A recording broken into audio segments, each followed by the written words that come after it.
కొండకోన పాలైన సీతమ్మ మదిలోన కోపమేల రాలేదు రామయ్య పైన.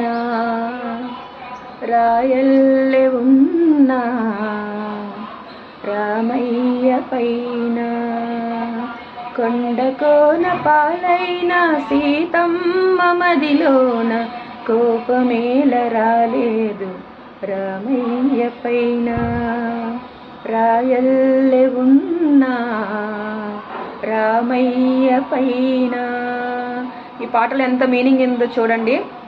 మనల్ని అంటే వనవాసానికి తీసుకెళ్ళిపోయినా కూడా సీతకి రాముని మీద కోపం అయితే రాలేదు అని. అదేనండి స్త్రీ అంటే. అన్నిటికీ ఓర్చుకొని భరించి భర్త చెడ్డవాడైనా సరే వాడిని మంచి మార్గంలో తేవాలని ప్రయత్నించి తన వంతుగా తన బాధ్యతలు నిర్వర్తిస్తుంది కదా, అదే స్త్రీ అంటే. కానీ నేటి స్త్రీలకు ఆ వాల్యూస్ ఏమీ తెలియవు. అది మన కర్మ. భర్తల్ని చంపేసి పిల్లల్ని చంపేసి చాలా నానా రభస చేస్తున్నారు. రీసెంట్గా మనం చూస్తున్న న్యూసెస్లో పోస్ట్లో మనకి కనిపిస్తుంది.